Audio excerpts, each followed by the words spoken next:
कालिया, कालिया भैया क्या कर रहे हैं? कालिया भैया, कालिया! पुत्र क्रोध से समस्या सुलझती नहीं और उलझ जाती है।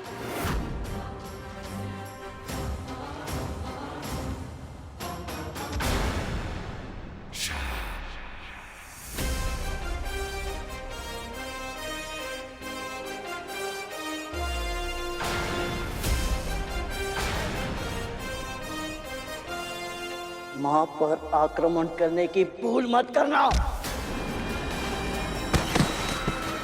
गरुड़!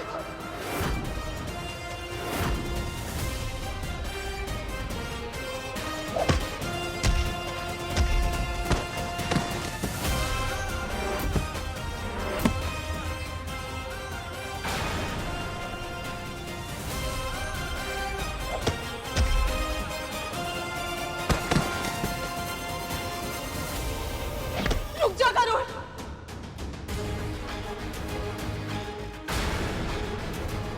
रुक जा गरुड़! रुक जा।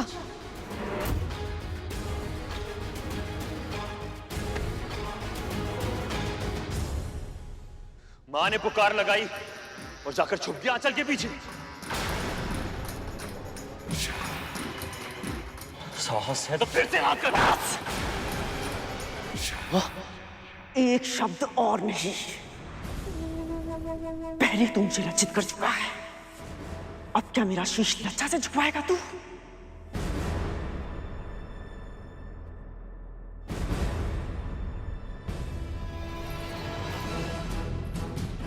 अब समझा तू मैं इनकी इतनी चिंता क्यों करती हूं? क्योंकि ये भी तेरी तरह अपने मां के सम्मान की रक्षा करना चाहते हैं, किंतु असमर्थ है। मां, मेरा विश्वास कीजिए, मैं सच में आपके लिए कुछ करना चाहता हूं, परंतु ये कार्य मेरे लिए असंभव है। प्रभु विष्णु इस जगत के संचालक हैं।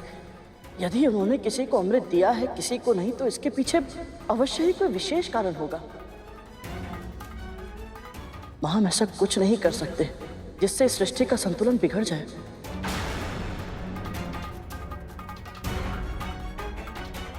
दीदी, यदि सभी प्राणियों के लिए अमृत आवश्यक होता तो नारायण बिना मांगे ही दे देते, बिल्कुल वैसे ही जैसे उन्होंने जल, वायु, सूर्य और वनस्पति ये सब हमें दिए हैं। मां, यदि आपकी कोई और इच्छा है तो प्रकट कीजिए, परंतु ये अधर्म मैं नहीं कर सकता।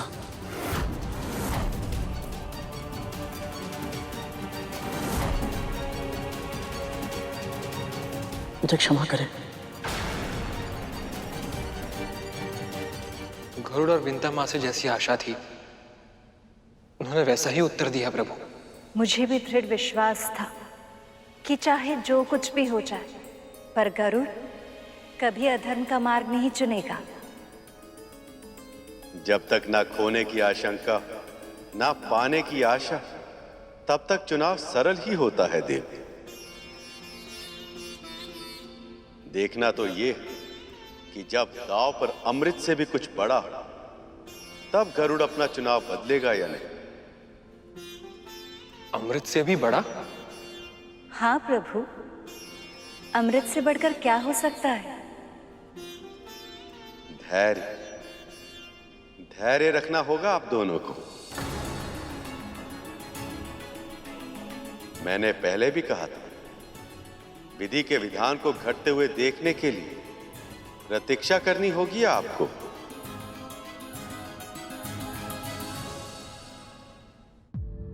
पर गरुड़, अधर्म तो तब होगा ना जब मेरे पुत्र अमृत या अमृत से मिलने वाली शक्तियों का दुरुपयोग करेंगे।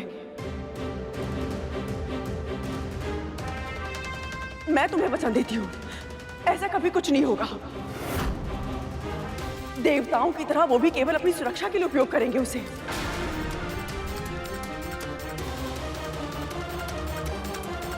यदि हम दोनों पल भर के लिए आपकी बातों पर विश्वास कर भी लें, फिर भी दीदी, गरुड़ अमृत लाएगा कैसे?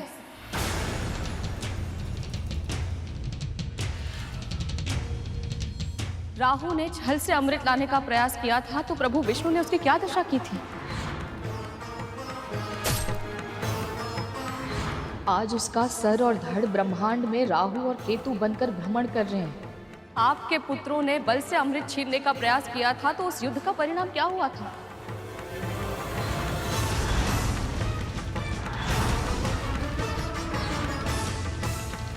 आप सब जानती हैं दीदी। यदि आपके इतने सारे शक्तिशाली पुत्र मिलकर भी इंद्र का सामना नहीं कर पाए तो मेरा पुत्र अकेले उन सभी देवताओं का सामना कैसे करेगा?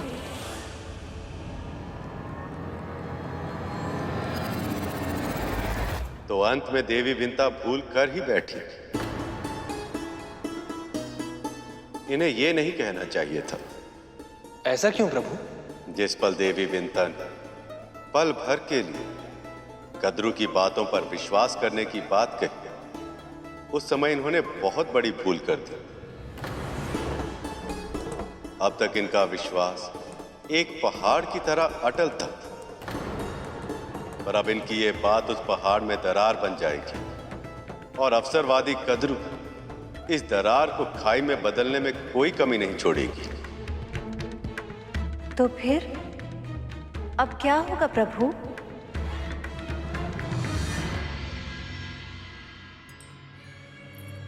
हम साथ में पले बढ़े, विवाह किया, जीवन का अधिकतम समय हम दोनों ने एक दूसरे के साथ बिताया, किंतु आज भी एक प्रश्न मेरे मस्तिष्क में घूमता रहता है।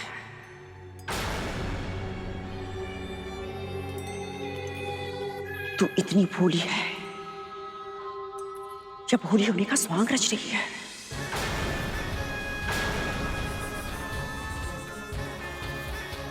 अपने इस पुत्र के सामर्थ्य पे तुझे संदेह है, जिसे वाल्खिल्य ऋषियों ने इंद्र से 1 सहस्त्र गुना अधिक शक्तिशाली होने का वरदान दिया था। ऋषि कश्यप को अगली संतान के रूप में ऐसा पुत्र देना जो इंद्र से सहस्त्र गुना अधिक शक्तिशाली और बुद्धिमान हो। ये तो इतना हठी है विंता कि अपने एक प्रश्न के उत्तर के लिए 7 लोक पार करके वैकुंठ तक चला गया था। असुरों की सेना का सामना इसने अकेले किया। यदि आपकी सेना का कोई एक भी योद्धा मुझे पराजित करके इस रेखा को पार कर लेगा, मैं स्वयं अपनी हार मानकर यहां से चला जाऊंगा। सूर्य का ताप इसका एक पंख तक न जला सका, शनि की वक्र दृष्टि इसका कुछ न बिगाड़ सकी। जिस मंद्रांचल पर्वत को असुर और देवता हिला तक नहीं पाए थे, तेरे पुत्र ने उसे स्वयं अपने हाथों से उठाया। जब ये सब कुछ कर सकता है तो मेरे लिए अमृत लाना कौन सी बड़ी बात है? वो भी तब जब ये स्वयं उसे जयंत के साथ मिलकर स्वर्ग की सुरक्षा रेखा में रखकर आया हो।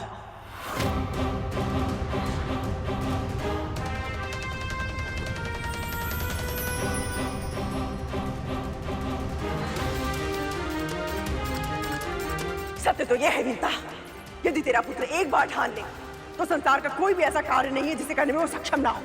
वो कुछ भी कर सकता है, कुछ भी।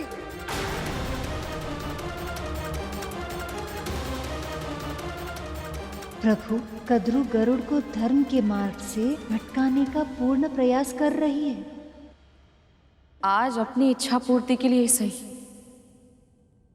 कम से कम आपने मेरे गरुड़ की शक्ति और सामर्थ्य को स्वीकारा तो।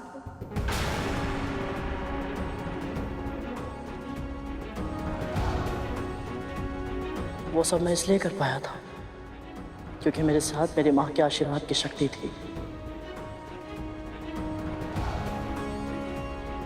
और जब तक प्रभु और माँ का आशीर्वाद मेरे साथ है, मेरे लिए कोई भी कार्य असंभव नहीं।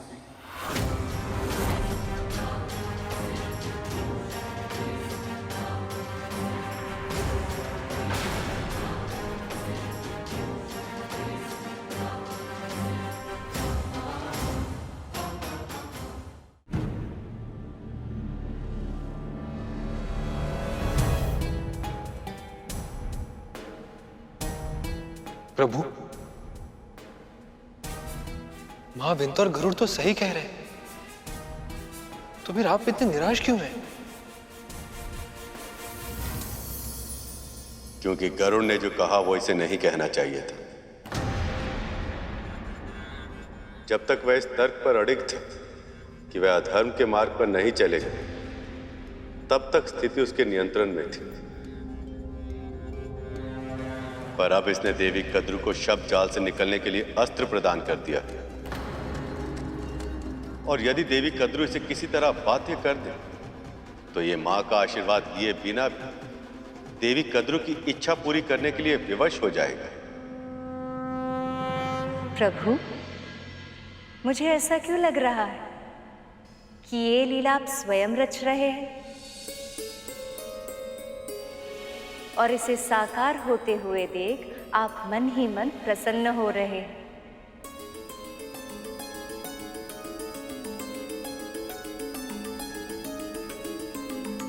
हाँ प्रिय, ये मेरी ही लीला है। जीवन में कोई भी सिद्धि प्राप्त करने के लिए हर जीव को संघर्ष और पीड़ा से सम्मुख होने के लिए तैयार रहना चाहिए। इस परीक्षा से गरुड़ के विचार, संस्कार और व्यवहार का मंथन हो, तब जाकर इसका जीवन अमृत बन पाएगा। अब चाहे जो भी हो दीदी, ये सब बातें करने का कोई लाभ नहीं है। गरुड़ प्रभु विष्णु और मेरी इच्छा के विरुद्ध कुछ नहीं करेगा, इसलिए आपकी कोई और मनोकामना है तो बताइए, अन्यथा हमें आज्ञा दीजिए। मां ने रोक लिया, अन्यथा दासी मां और उसके पुत्र दोनों को मां की बात नहीं मानने के लिए जरूर दंड देता। चल गरुड़।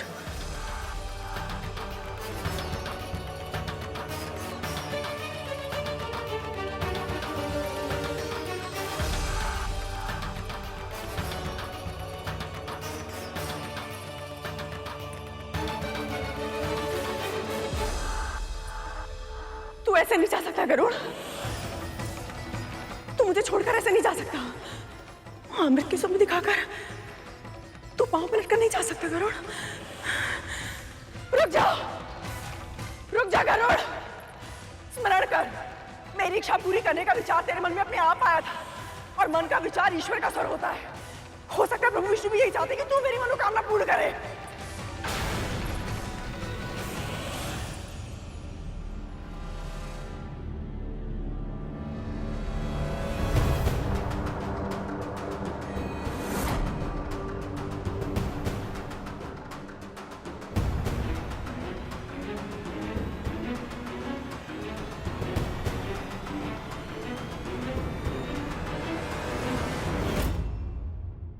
चल गरुड़।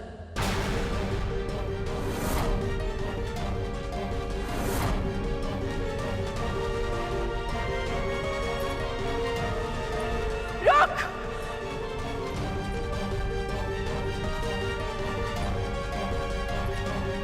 रुक जा।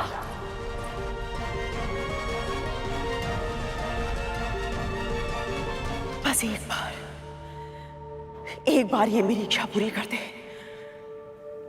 फिर तू जो चाहेगा मैं सब करूंगी। कोई इच्छा नहीं है हमारी।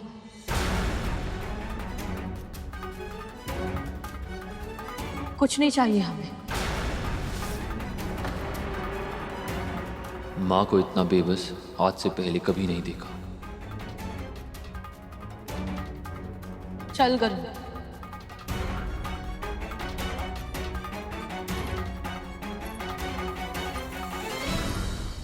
मुक्ति भी नहीं,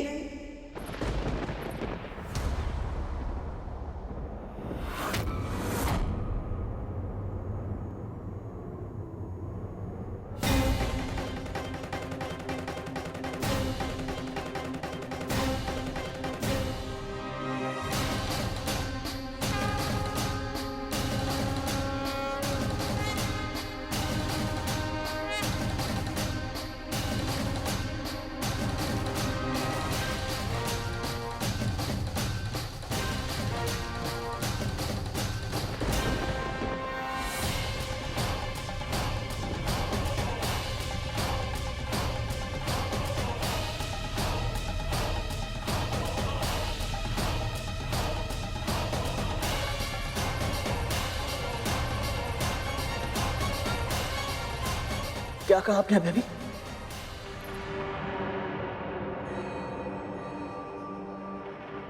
तू मुझे अमृत लाके दे और मैं तुझे दूंगी अपनी दास्ता से मुक्ति।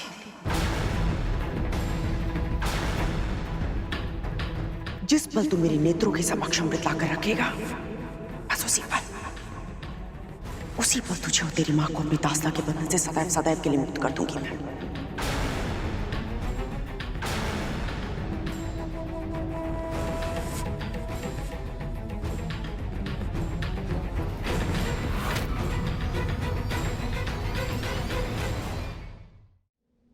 हे प्रभु, इतनी कठिन परीक्षा। प्रभु, आप इतने निष्ठुर कैसे हो सकते हैं? गरुड़ सीधा साधा भोला भक्त है आपका। इतने बड़े धर्म संकट में डालने से पहले आपका हृदय नहीं कांपा? एक ओर उसकी मां की मुक्ति और दूसरी ओर धर्म। उसके पास विकल्प ही क्या है? वो जो भी धर्म का मार्ग चुनेगा, कोई ना कोई अधर्म तो करेगा ही। अगर वो अपनी मां का चुनाव करता है तो भी अधर्म करेगा, और यदि मां की मुक्ति का मार्ग जाने के बाद भी मुक्ति का प्रयास ना करे तो भी अधर्मी कहलाएगा। धर्म और अधर्म के बीच में युद्ध तो पक्ष लेना आसान होता है देव।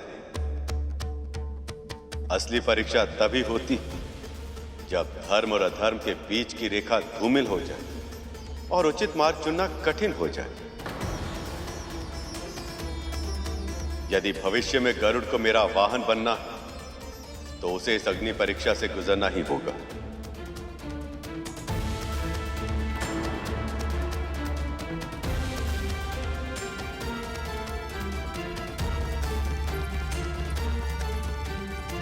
गरुड़, चल मेरे साथ।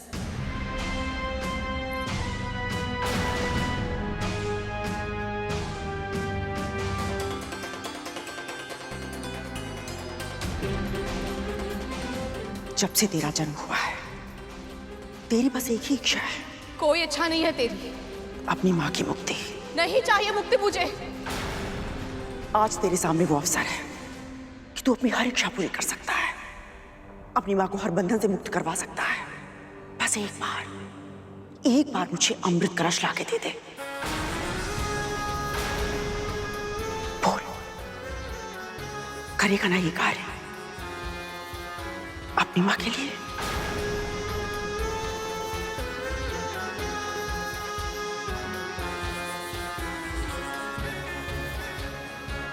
गरुड़ के भावनाओं का प्रयोग मां अपने स्वार्थ सिद्धि के लिए करना चाह रही है। मैं तो ये सोच रहा हूं तब तो कि गरुड़ अब क्या करेगा। समुद्र मंथन से निकलने वाला अमृत तेरे जीवन के सारे विष को समाप्त कर देगा। ऐसा कौन सा कार्य करना है मुझे जिसके लिए आप दोनों ने मुझे शिक्षा दी? उस कार्य को समझने के लिए तुम्हें देवी कद्रू के मन को समझना होगा।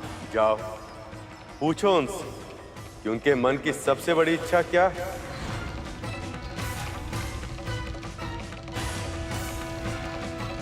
नहीं नहीं गरुड़, इस बारे में सोचना भी मत। अधर्म से मुक्ति कभी नहीं मिलती गरुड़। परंतु मां, कुछ मत कह। मैं जीवन भर दास्ता में बिता दूंगी, पर तुझे ये अधर्म करने की आज्ञा कभी नहीं दूंगी।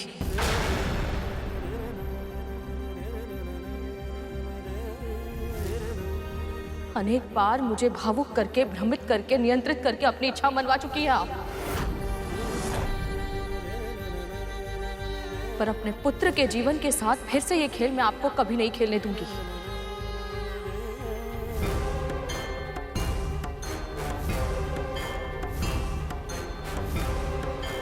चल गरुड़।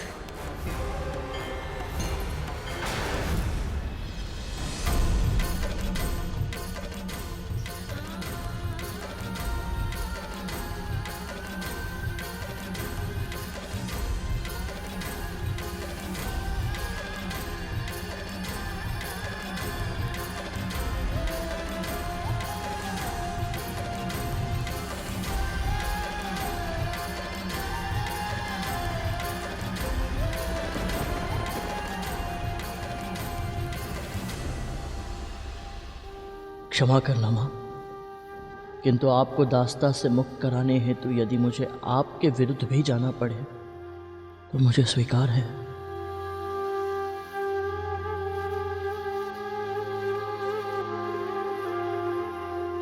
मैं जानती थी एकमात्र विंता ही है जिसके समक्ष गरुड़ के लिए धर्म अधर्म सब व्यर्थ है। अब गरुड़ विंता की मुक्ति के लिए मेरे पास अमृत अवश्य ले आएगा, चाहे फिर उसे प्रभु विष्णु की इच्छा के विरुद्ध क्यों न जाना पड़े।